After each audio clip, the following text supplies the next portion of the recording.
Hey there! Welcome back to Doing It with Jason. My name is Jason, and today we're going to be talking about finishes, wood finishes. More importantly, my favorite finish I have ever used, and possibly the best finish that is available on the market.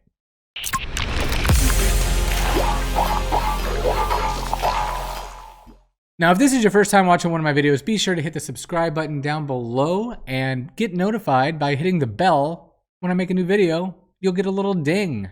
Now, finishes come in all shapes, sizes. There's so many out there, it's almost impossible to make a video about each one. If you're new to woodworking, this finish is probably not gonna be for you, but at the same time, it's something that you should be building your experience up to. It's taken me at least 5-6 years before I started using this product. Now, when I first started out, I was using this product called Deft. It is very widely available at all the hardware stores and big box stores out there. It is a brushing lacquer, although if you spray this lacquer, it comes out really, really nice, and it's perfect for the beginner woodworker. So if you're new, I would try that, and then from there is when I moved up and moved up and moved up and moved up until I got to this Chemcraft Ora Verde.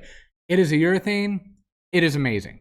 So this urethane right here, it is spray only, and you can only get it through like a company or a giant manufacturer. You have to be professional use for the most part using it.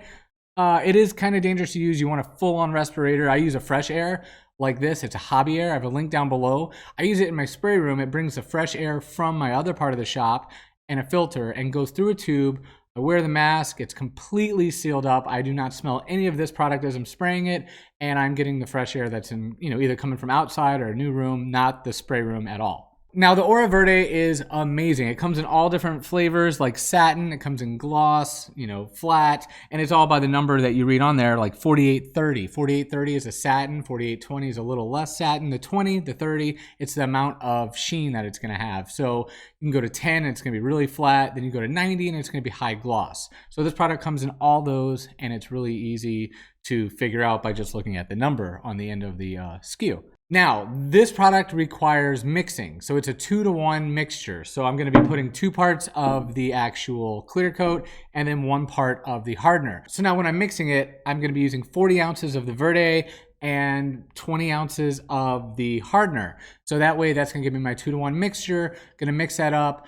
Doesn't take long, doesn't have like a set in time. It's mix it and go. Now, the reason I say you mix it and go, because you have like 3 to 4 hours working time with this, and that is it. It starts losing its properties and its strength, and it also will start gumming up and getting solidifying in your gun, which you do not want that. Now, I'm using a Kremlin gun right here in the Kremlin spray rig AAA. It is by far one of my favorite rigs I've ever found.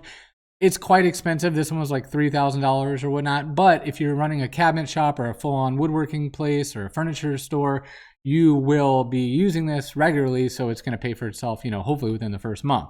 Now, you have 3 to 4 hours working time of spraying it, which is usually enough because this stuff dries pretty quickly, and you're only going to mix how much you think you're going to need. So say you're doing like an end table or a couple of cabinets.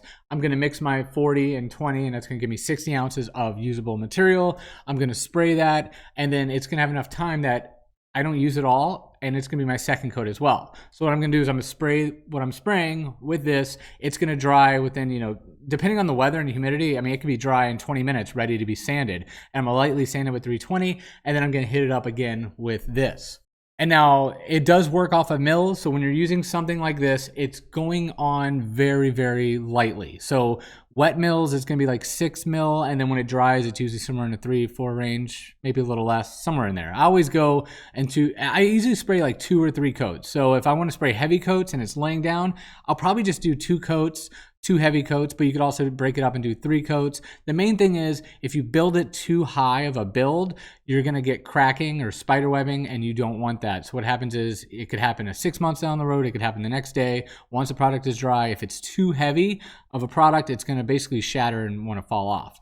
So that's the only trick with spraying this, and that is a learning curve you'll get used to. They sell gauges that you have a wet mill gauge, and it looks like this. You will put it into the wet finish, or maybe like, do a little test piece. You put this piece on there, it's going to tell you exactly once you lift it up how high and how much of a mill build that finish is. So therefore, that's why I always recommend, if you're just starting out spraying, try the Deft, use all that, then use some lacquers, then go to conversion varnish, and then go to the urethane. And don't get this confused with the polyurethanes that they sell at Home Depot and Lowe's and Menards. not even close to the same stuff. Like the Minwax polyurethane, it is what it is. But this is the ultimate finish. So hopefully if you have any other questions, please feel free to let me know down below. If this video helped you, let me know that too. That'd be cool. We'll see you next time.